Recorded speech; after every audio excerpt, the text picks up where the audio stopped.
After buttering everyone up, Mr. Clooney wannabe pulls Mark aside and straight up offers him $100K to spend the weekend with Lucy. Yes, like a bad plot twist from a sleazy 90s movie. Mark laughs it off, thinking it's a joke. But then Lucy, his wife, chimes in like, "Actually, babe, I think we should consider it." I mean, girl, what? How the heck is this your job? Mark muttered under his breath, watching his wife, Lucy, prattle on with a flamboyant client from across the marketing firm lounge. From the outside, the marriage of Mark and Lucy seemed picture perfect. They were both in their early 30s, each with good careers at the same company. Mark led the IT team, and Lucy served as some sort of customer ambassador. In truth, neither Mark nor Lucy could explain exactly what customer ambassador meant, other than Lucy attending dinners and events to keep top clients happy. They owned a newly renovated house after sinking money into a bottomless pit of repairs. They had 2 kids, 13-year-old Emma and 11-year-old Daniel, who they adored, at least outwardly. Life looked successful. Their parents lived nearby, they had a network of close friends, and everyone assumed they were the perfect couple. But behind the scenes, there was a creeping toxicity. Mark had a cruel streak, a need for control that sometimes bled through. He liked to appear affable and easygoing, but Lucy, more than anyone, knew how nasty he could be. He never hesitated to humiliate others if it served his interests. Even so, Lucy had stuck by him for over a decade. One afternoon, their CEO, Jack Edwards, dropped a bombshell. A longtime corporate client, William Fellows, had invited key partners to his private island for a long weekend. The entire marketing team was abuzz with rumors about William's lavish wealth, an inheritance from his distinguished family. "Lucy, you're definitely invited," Jack said, avoiding Mark's direct gaze. "You're William's primary liaison, and you've done a stellar job keeping him happy." Jack then turned to Mark almost as an afterthought. "Since it always has some metrics to crunch, you can come too, Mark, if you'd like. William specifically asked that you accompany Lucy. There's room on his private plane." Mark forced a smirk. He usually relished exclusive events, places where he could show off or gather strategic advantages. But Lucy's quick acceptance set off alarm bells in his mind. She seemed almost too excited. She insisted she just wanted a relaxing holiday. Mark had no clue how much chaos awaited him on that island. 2 weeks later, Mark found himself strapped into a sleek private jet. Lucy, practically bouncing in her seat, kept glancing around at the other passengers, Jack and his wife Margaret, plus a handful of directors and their partners. Mark half listened to the hum of conversation. William's name cropped up repeatedly, always in a reverent, borderline awed tone. Lucy, already enthralled by William's confidence, glowed every time she heard his name. Upon arrival, the island was more decadent than Mark could have imagined. Tropical vegetation, immaculate beaches forming a perfect crescent, a central mansion built in old colonial style, flanked by smaller guest bungalows. "Gosh," Mark whispered, stepping off the plane. "This must have cost a fortune." He saw Lucy's eyes sparkle. Perhaps it was the sunshine, or maybe some deeper, dangerous excitement. They were greeted by William Fellows himself, a tall, handsome man in his 40s with a commanding presence that overshadowed everyone else. At his side stood a security guard, a bulky figure with sharp eyes and a stoic face. William introduced him curtly as Shane, then seemed to dismiss the guard as if he were invisible. "Welcome, everyone," William said with a polished smile. "Please relax, enjoy yourselves. My staff will show you to your rooms. Lunch is served on the veranda in an hour. Make yourselves at home." His gaze lingered on Lucy, and for a split second Mark caught a flicker of something primal. It grated on him, and he reflexively squeezed Lucy's arm, as if to stake his claim. She shrugged him off with a small laugh. Lunch was served on a sprawling veranda overlooking a turquoise bay. The group sipped tropical cocktails and indulged in gourmet dishes. William, playing the charming host, asked Lucy about their marketing work. She responded eagerly. Mark tried not to let his annoyance show, but Lucy could sense his tension. "Stop glowering," Lucy whispered to Mark. "You're going to embarrass us both." "I'm not glowering," Mark snapped, forcing a grin. "Just listening," William overheard, his lips curving with faint amusement. "You two seem like quite the duo," he remarked, though his direct gaze locked onto Lucy. That first afternoon was full of poolside chatter, couples sunbathing, and the staff offering endless drinks. A few times, Mark noticed Lucy huddled in conversation with William. Sometimes Jack or Margaret joined them, but Mark always felt excluded. He told himself it was simply business talk. yet it left a bitter taste. Evening arrived. Everyone dressed up for dinner in the mansion's elegantly lit courtyard. Lucy came down wearing a tight-fitting cocktail dress, hair pinned up to emphasize her swan-like neck.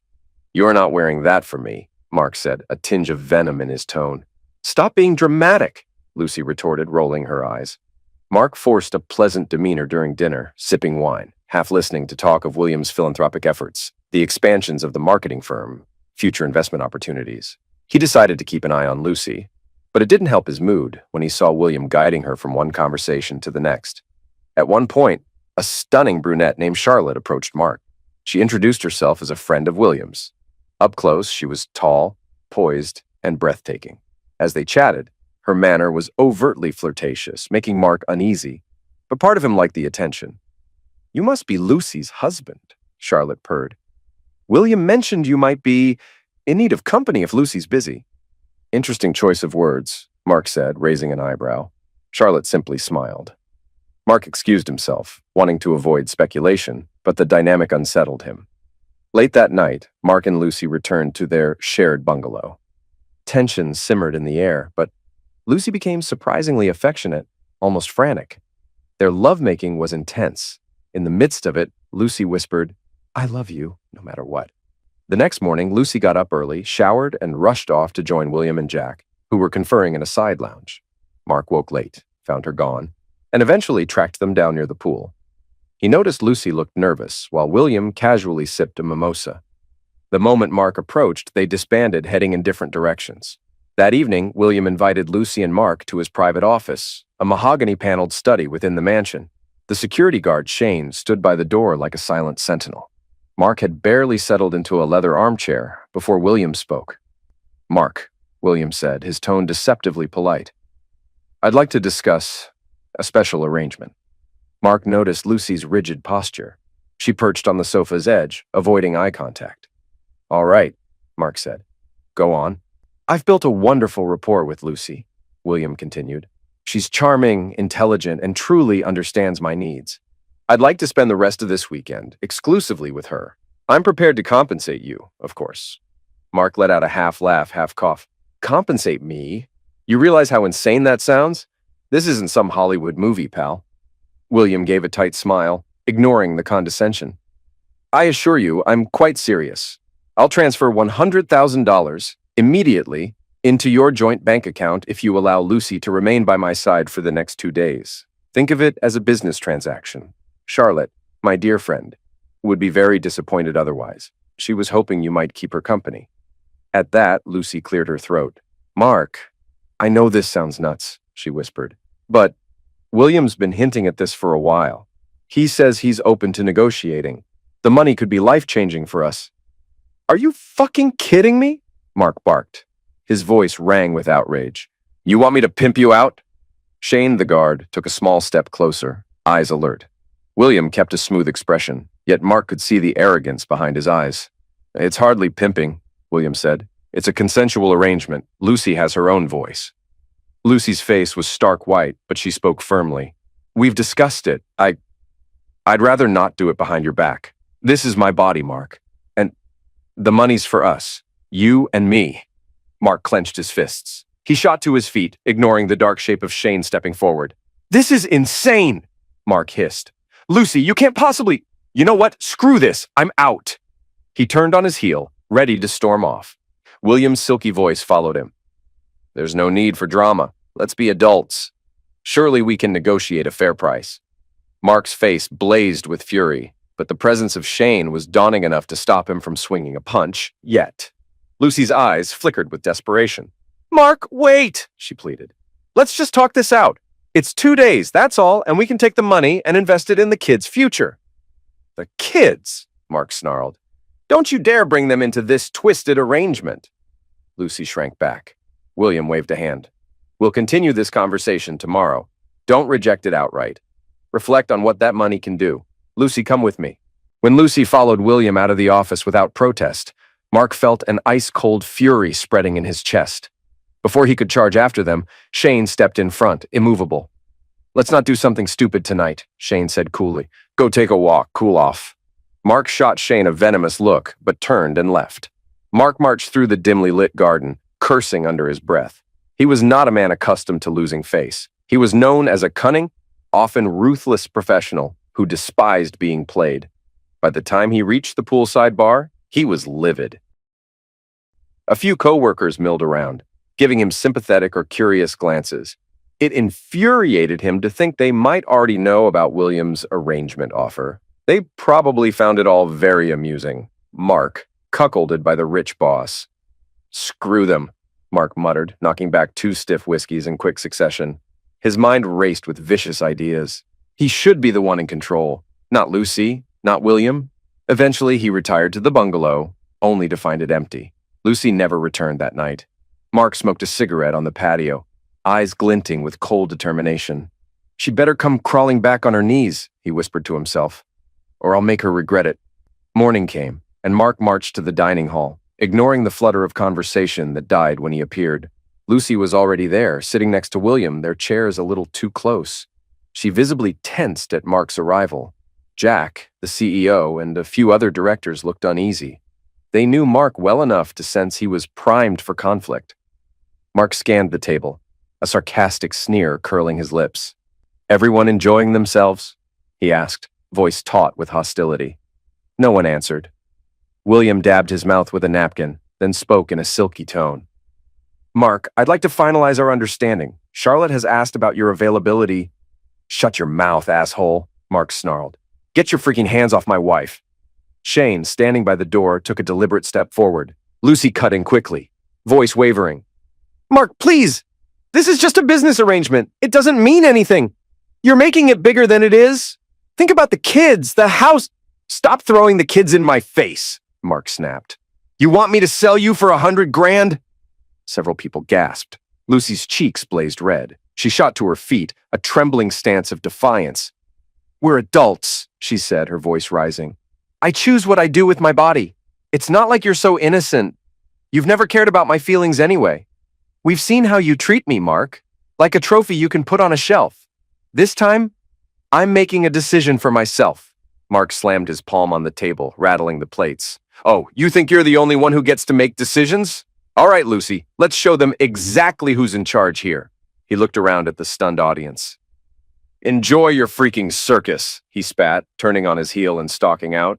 He could hear laughter from William, a low chuckle, as he left, which stoked his rage even further. By noon, Mark was back in his bungalow, stewing. He felt humiliated and needed an outlet. Suddenly, there was a brisk knock. Lucy walked in cautiously, accompanied by William, unannounced. Mark leapt to his feet, fists clenched. "You have some nerve coming here," Mark growled. William held out a folded document, a check. "Look, Mark, let's cut the nonsense. I'm upping the offer to $250,000. That's $250,000 instantly in your account if Lucy remains with me until we depart Monday." Mark's eyes flickered to Lucy, who just stared at the floor, refusing to meet his gaze. William added, "In all honesty, Lucy's worth every penny." That was the final straw. "You smug piece of shit," Mark roared. In a flash, he lunged at William, swinging wildly. For a moment, Mark's fist connected with William's jaw, sending him staggering back. Lucy shrieked. Immediately, Shane crashed through the doorway. The big security guard seized Mark, twisting his arm behind his back. Mark fought like a cornered animal, half blinded by fury. "You want to pay me for my wife?" Mark shouted, kicking at William. "Pay me for this asshole."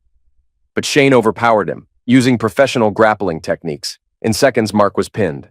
Another guard appeared, and together they dragged him outside. William followed, wiping blood from the corner of his mouth, his expression a mix of anger and triumph. Lucy stood in the bungalow doorway, her face pale, but Mark saw a flicker of smug satisfaction behind her eyes, like she wanted him to see she had chosen William's side. "Toss him out by the gate," William ordered. "He can cool off away from the main house. If he tries this again, we'll press charges." Shane forcibly marched Mark down a gravel path leading to a side gate near a utility shack. Then he released him with a shove. Mark stumbled. He glared back, lip curled. "You're messing with the wrong guy," Mark spat. "Don't think I'll forget this." "Maybe you should," Shane replied calmly, "because you sure as hell can't win right now." Then, Shane turned and strode away, leaving Mark furious, panting, and humiliated. Mark had no intention of staying on that island if Lucy was going to keep humiliating him. He managed to sneak onto a small cargo ship Monday morning, outrunning Shane, who only half-heartedly tried to stop him. Screw them, Mark muttered. They can all rot in that paradise for degenerates. He refused even to wait for the private plane that would ferry the rest of the guests home. He wanted out now. It took hours to reach the mainland, after which Mark caught a commercial flight back. The entire journey, he felt sick with rage. His mind looped over Lucy's betrayal, William's smug face, and how everyone, Jack, Margaret, the directors, had known about it. They had laughed behind his back, complicit in the entire fiasco. By the time he arrived home, Mark was a man on fire. The house felt empty without Lucy and the kids. The children were with Lucy's parents for the weekend. Mark flung his suitcase aside and went straight into the master bedroom. He wrenched open Lucy's closet, pulling out her dresses, her shoes, her personal keepsakes. A bloodthirsty impulse burned in his eyes. He dragged everything into the backyard fire pit they had built for cookouts. One by one, he hurled Lucy's possessions into the pit, stuffing it with old newspapers, dousing it all in lighter fluid.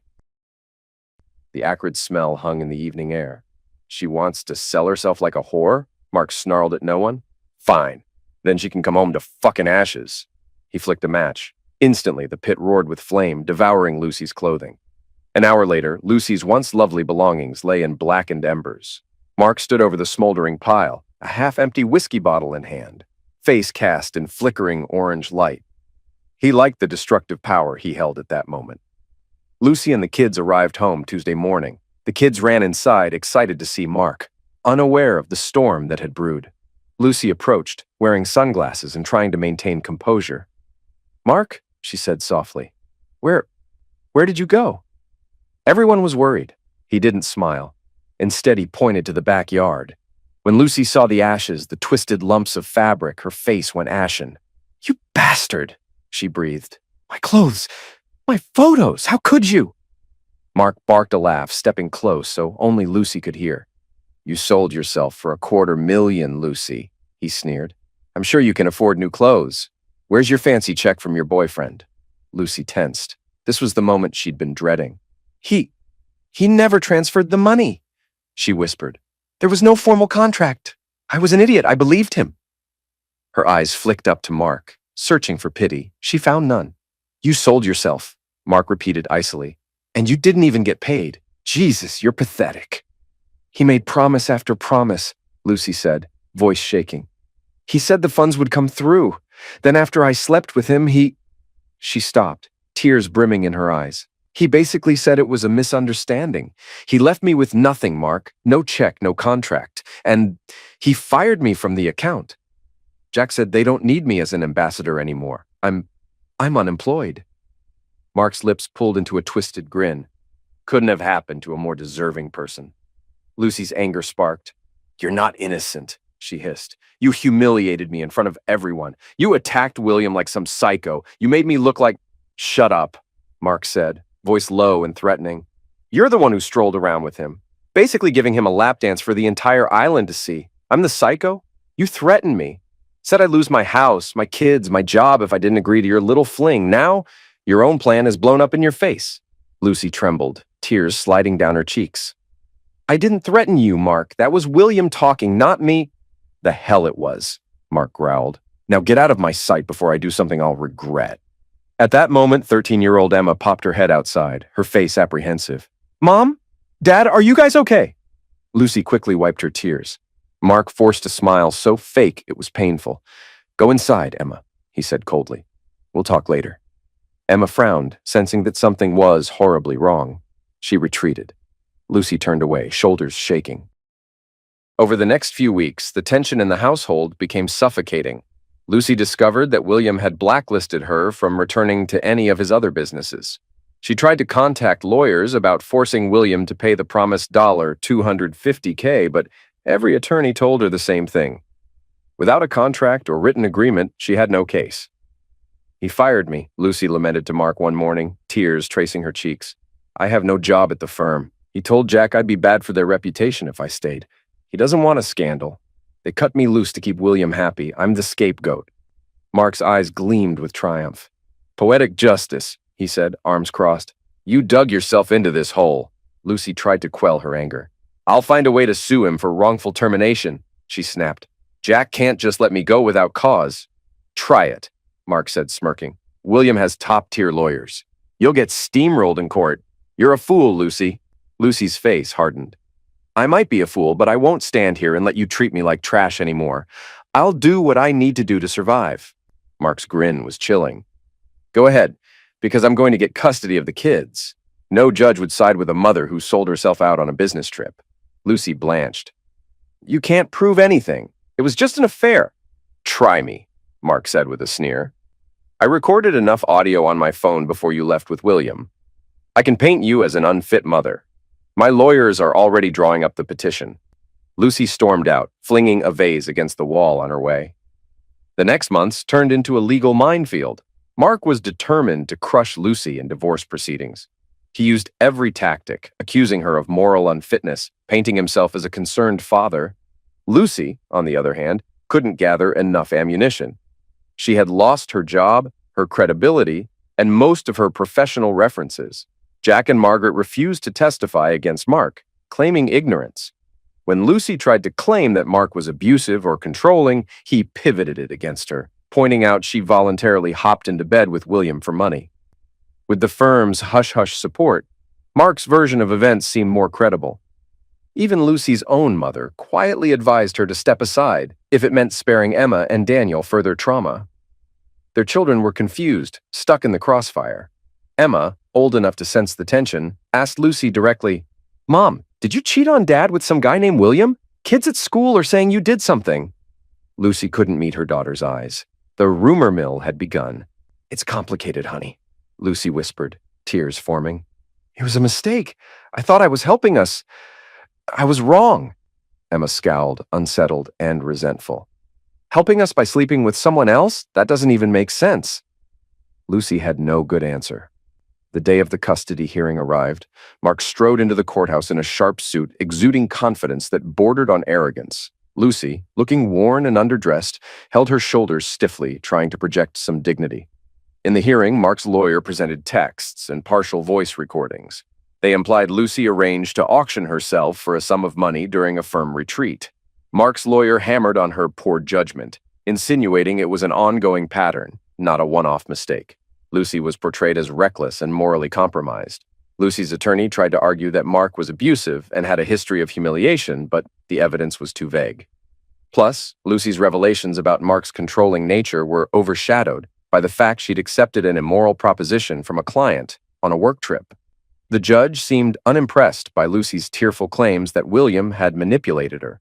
Without concrete evidence of Mark's alleged emotional abuse, Lucy's case fell flat. By the end, Mark had more compelling, if biased, evidence. The judge awarded him primary custody. Lucy would receive visitation rights, but Emma and Daniel would remain in Mark's home, the same address they'd grown up in.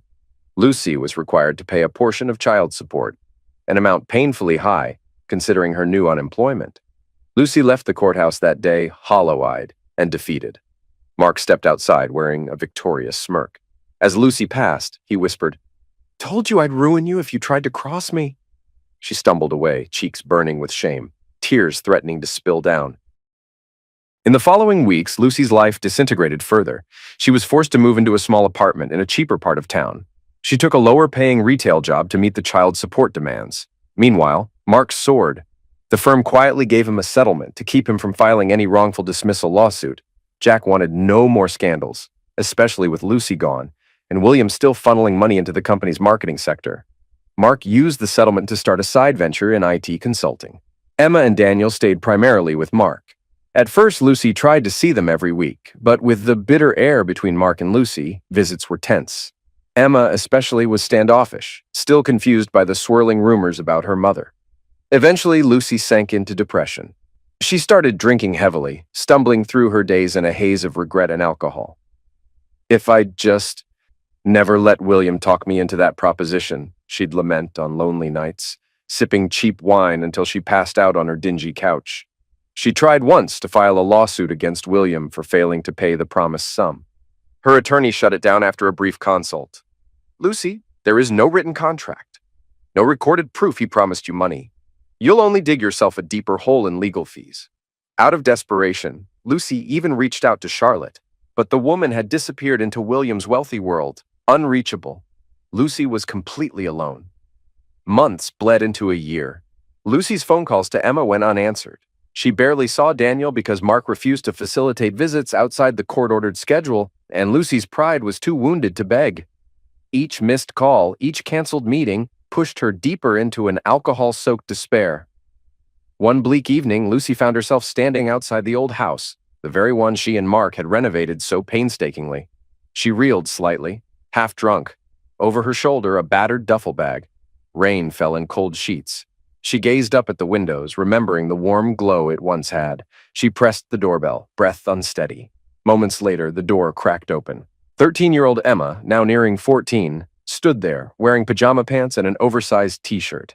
She blinked in surprise at the sight of Lucy, hair plastered to her head, mascara running. "Emma?" Lucy said, her voice cracking with emotion. "Sweetie, can I come in? I just want to see you. I know it's not my night, but Emma's expression hardened with heartbreak and anger. "Dad's out. I don't think he'd want me to let you in." Lucy's lip trembled. She tried to compose herself, but the smell of stale liquor clung to her. "You're my daughter. I can't go on like this. Let me in, please." Emma didn't move aside. She swallowed, tears glistening at the corners of her eyes. "Mom," she said quietly, "I saw the video." Lucy froze, confusion swirling in her alcohol-numbed mind. "What video, Emma? What are you talking about?" Emma's eyes turned steely with hurt. "The video Dad found, the one William recorded in that hotel room, or wherever it was. I saw you, with him. I know what you did." Lucy's face crumpled in horror. She realized that William must have recorded them on the island or in that bedroom, then perhaps bragged about it. Maybe Mark had gotten a copy from somewhere. Lucy had no idea. The thought made her want to vomit. "Emma, oh God. I never wanted you to see. It wasn't supposed to happen. You were what?" Emma snapped, voice cracking. "Mom, you cheated on Dad. You tried to sell yourself for money, and now you show up here, drunk, expecting me to open the door like everything's fine?" Tears slid down Emma's cheeks. Lucy, sobbing openly, reached out. "I'm so sorry. Please, let me explain." Emma shook her head, stepping back. "You're not my mom. Moms don't do that to their families. Just get out of here." Lucy's entire body shook. She stumbled forward, desperate to close the gap, but Emma put a hand on the door, eyes burning with betrayal.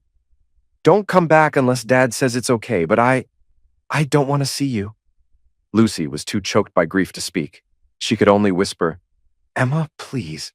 But the door slammed, the lock clicking into place. Lucy stood, drenched in rain, her soul hollow. The final shred of hope that her daughter might forgive her had just been extinguished. She slid down to sit on the wet stoop, head in her hands, shoulders shaking with broken sobs, the sign of her total defeat. Inside, Emma pressed her back against the door, tears streaming, half hating her father for making her watch that video, half hating her mother for being in the video. She was torn between confusion and a profound sense of betrayal. But the only thing she knew for sure was that life as she knew it had changed beyond repair. Outside, Lucy finally realized that her old life was gone. Mark had won custody, had turned everyone against her, had used her own reckless actions to burn her reputation to the ground. William never paid. The marketing firm was done with her, and her children wanted nothing to do with their disgraced, humiliated mother. "I did this to myself," Lucy mouthed silently, tears mixing with rain. "There's no going back." She pushed herself up on trembling legs. Alone and soaked, she staggered into the darkness, hoping the liquor would dull the ache enough to get her through the night, knowing she had nowhere left to go.